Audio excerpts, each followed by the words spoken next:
Hello students, याच्यामध्ये आपण problem सेटमध्ये 19 प्रॉब्लेम्स आपण बघितलेले आहेत. आता आपण 20वा प्रॉब्लेम बघतोय. 20वा प्रॉब्लेममध्ये मी डायग्राम्स काढलेली आहे. क्वेश्चन असते in the figure AB is the diameter of the circle with the center O. The bisector of the angle ACB intersect the circle at point B. To prove that segment AD congruent with BD. Okay, आता आपल्याला proof आहे, हे activity type आहे, परीक्षेला ह्या टाईपचे प्रश्न येऊ शकतात म्हणून मी आहे तसंच लिहिलेलं आहे. बरोबर आहे. आता त्यामध्ये त्यांनी काय सांगितलेलं आहे, अँगल ACB हा जो आहे, अँगल ACB जो आहे, angle inscribe in the semi circle. किती मेजर असतं अँगल ACBचं? When it can be inscribe in the semi circle, it must be 90 degree. Therefore, angle DCB, okay, ठीक है. The CD is a bisector of angle C. म्हणजे हा DC काय आहे? Bisector आहे. बायसेक्टर म्हणजे it can be converted into the equal part म्हणजे angle same. जर हा टोटल 90 आहे तर अँगल DCB किती येणार आहे? 90च्या हाफ किती असणार आहे?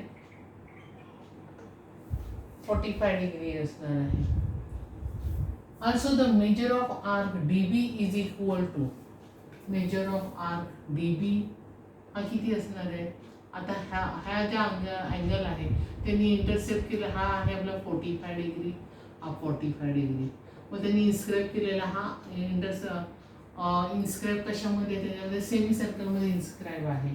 म्हणजे याचं DBचं मेजर किती असणार आहे?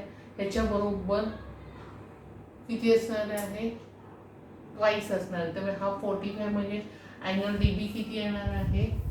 90 डिग्री. बरोबर आहे.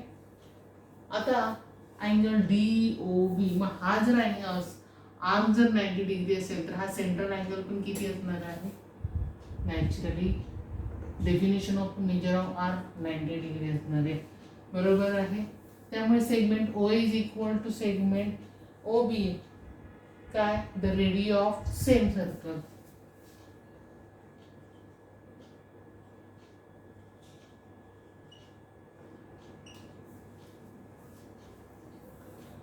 द लाईन OD काय होईल मग? आता हा जर अँगल आपला 90 डिग्री आलेला आहे तर मग अँगल OD काय असणार आहे ऑफ द सेगमेंट AB? काय असणार आहे तो? त्याला नॅचरली कसं काय असणार आहे? परपेंडिक्युलर बायसेक्टर असणार आहे. बरोबर आहे. काय असणार आहे तो? Perpendicular bisector of the segment AB.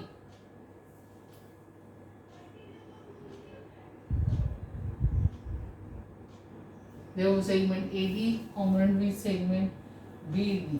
आलं का लक्षात? परपेंडिक्युलर बायसेक्टर असल्यामुळे काय होणार आहे? Segment AD is equal to segment BD. आलं लक्षात? समजलं? ओके.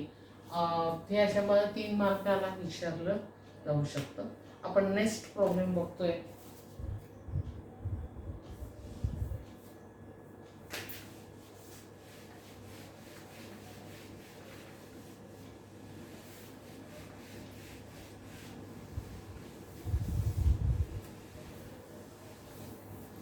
आता आपण 21वा प्रॉब्लेम बघतोय. इन द फिगर, अच्छा ठीक आहे, मी पहिली फिगर ड्रॉ करते म्हणजे तुम्हाला समजायला सोपं पडेल.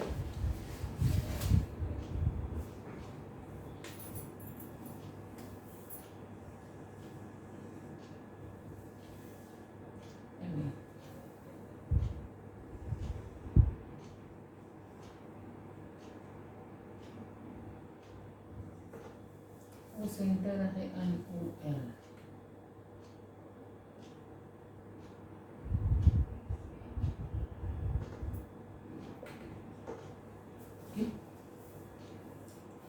त्यांनी काय दिले? In the figure MN is a chord of the circle with a centre O. MN is equal to 25.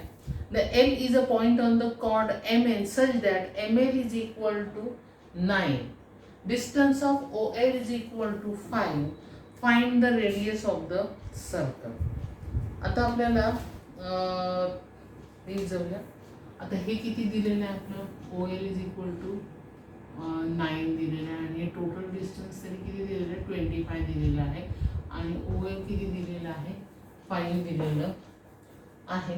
मग आता आपण काय करूया, आपण ओ एल काय करूया, एक्सटेंड करूया.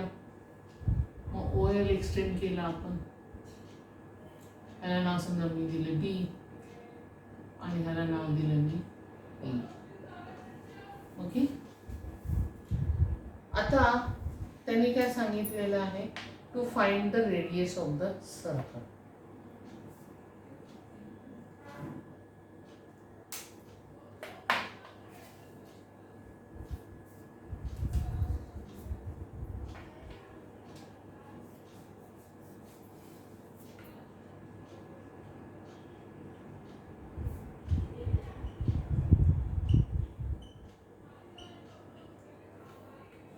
आता आपण सॉल्व करायला जाऊया. सपोज आपण मानलं की O L A L x आपण मानलेलं आहे.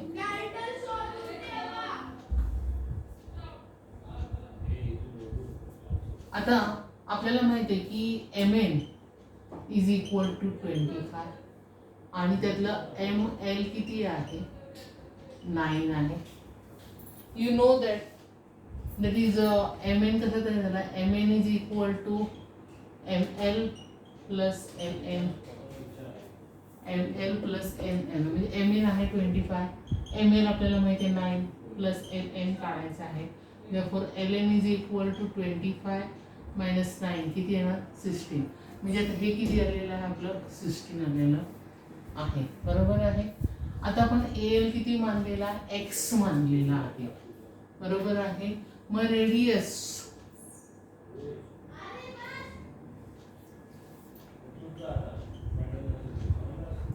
ओ ए कसा किती झाला, एक्स प्लस 5 झालेला आहे.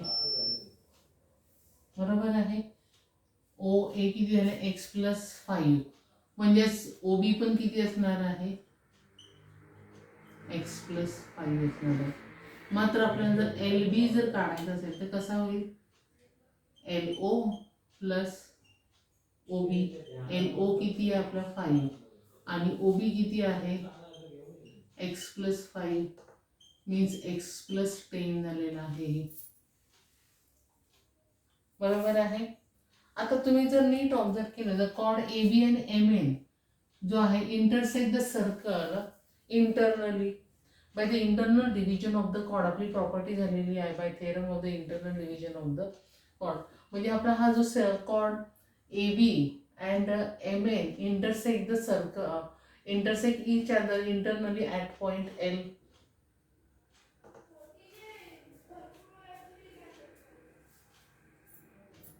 Means chord AB and MN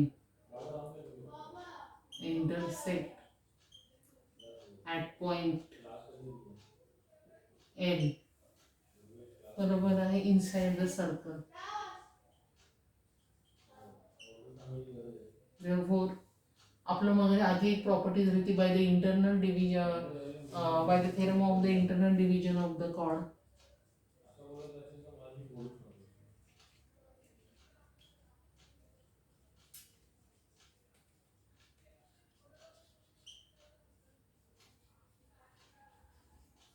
bye the internal division of the chord काय येईल आपलं, MM into NN is equal to AL into LB. बरोबर आहे. आता MN किती, ML किती आहे 9 आहे, LN किती आहे 16, AL किती आहे x आणि LB किती आहे आपला x प्लस 10. मग काय होईल, 9 into 16 किती आहे, 9 9 9 54 144 x square plus 10x. हे जरा शिफ्टिंग करू, x square plus 10x is equal to 144. therefore x square plus 10x minus 144 is equal to 0.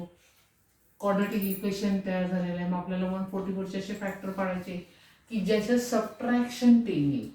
बरोबर आहे. मग 144 कोणाच्या, एक 16च्या टेबलमध्ये आणि एक 18च्या टेबलमध्ये आहे. 18 8 जार 144 आणि 16 9 जार आपल्याला 18 8 जार चालेल.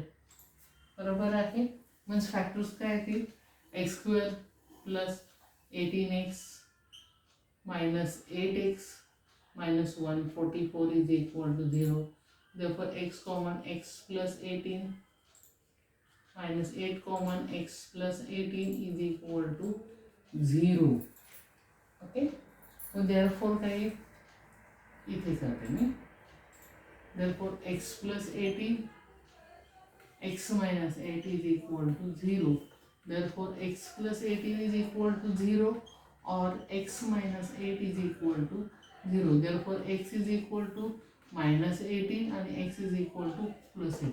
आता ॲक्च्युली जर बघितलं तर लेंथ जी आहे which is not to be negative. बरोबर आहे. ही लेंथ आहे, निगेटिव्ह असू शकत नाही. Therefore which is minus 18 is not acceptable. इथे खाल्लेच आहे. The length is not negative. Therefore minus 18 is not acceptable. Therefore x is equal to 8. पण आपल्याला काय हवंय, रेडियस हवाय. रेडियस ओ बीचं कसं आपण काढलेलं आहे, x plus 5. 8 plus 5 is equal to 30. आलं लक्षात. In the radius of the circle is at 30 units. समजलं आपण कसं सोडवलं ते. सायमल्टेनियसली आपण प्रत्येक हे सॉल्व करत गेलेलो आहे. एकदा वाटलं बघून घ्या कसं सॉल्व. तसं सोडवायला अतिशय सोपं आहे. फक्त थोडंसं विचार केला तर तुम्हाला ते सोडवता येईल. त्याच्यानंतर जो नेक्स्ट प्रॉब्लेम आहे तो एक्झामसाठी कॅन्सल आहे, म्हणजे तो एक्झामसाठी नाही आहे. त्याच्या पुढचा 23rd प्रॉब्लेम आपण बघतोय. म्हणजे आपण फिगर ड्रॉ करूया.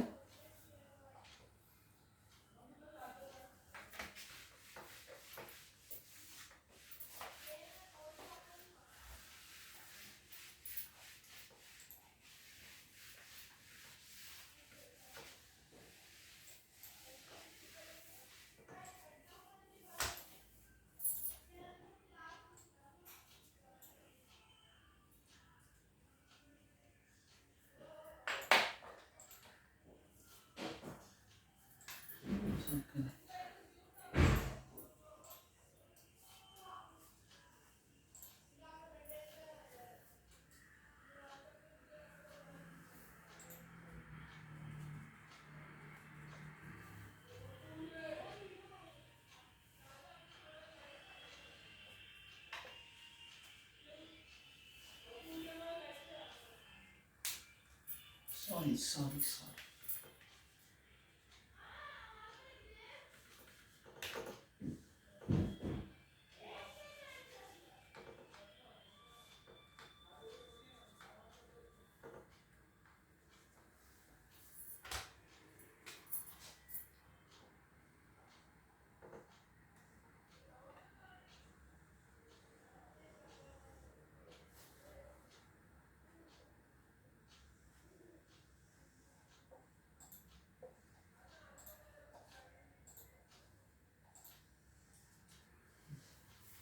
काय काय नाव आहे, आर पी एम एन आणि S Q. R P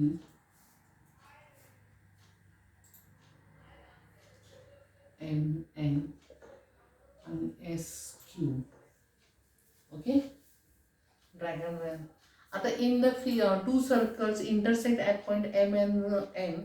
The secant drawn through the M and N intersecting the circle at point R and S and P and Q respectively to prove SQ parallel to the RP. Okay. To prove SQ parallel to the RP आपल्याला prove करायचं आहे. मग आपण एक construction करणार आहोत. आपण काय करणार आहोत, एपेन काय करूया, ड्रॉ करूया. बरोबर आहे. आता हे जे एम एन ड्रॉ केल्यानंतर नीट ऑब्झर्व करा. RPNM हा सायक्लिक क्वाड्रिलेटर तयार झालेला आहे. बरोबर आहे. म्हणजे quadrilateral RPNM is cyclic quadrilateral and MNQ is exterior angle. मग exterior angle remote interior exterior angle थेरमनुसार म्हणजे जी सायक्लिक क्वाड्रिलेटरच्या थेरमनुसार काय आहे की हा जो MNQचं जे मेजर आहे which is equal to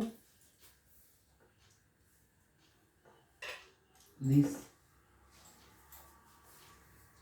means angle MRP is equal to angle MNQ. बरोबर आहे. Corollary of cyclic quadrilateral theorem.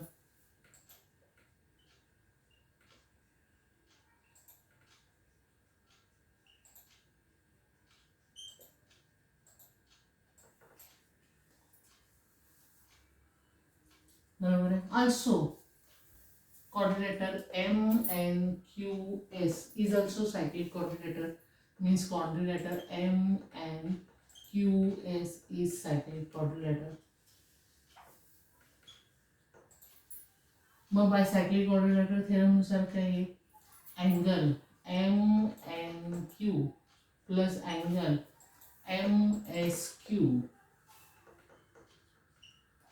is equal to 180 degree.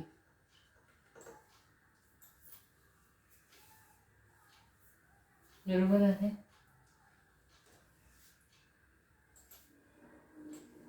आता हा जो MNQ जो आहे हा समजा आपण इक्वेशन 1 म्हटलं तर MNQ is equal to the MRQ. बरोबर आहे. मग आपण MNQ च्या ऐवजी angle MRQ plus angle MSQ is equal to 180 degree. आता M च्या ऐवजी आपण म्हणायच्या ऐवजी आता MRP म्हणायच्या ऐवजी आपण SRP पण म्हटलं तरी चालेल. अँगल SR इथे Q का लिहिलं मी P पाहिजे ना plus angle RSQ is equal to 180 degree. म्हणजे हे दोन अँगल्स आहेत त्याची सम किती आहे 180 येत असेल. मग जर 180 येत असेल तर मग interior angle test for the parallel line नुसार काय येते RP पॅरल विथ SQ.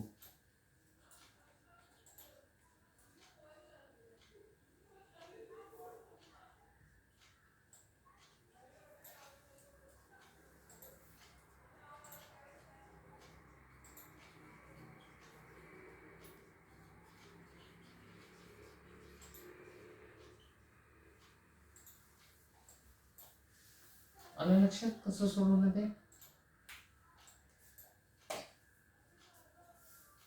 समजलं. ओके.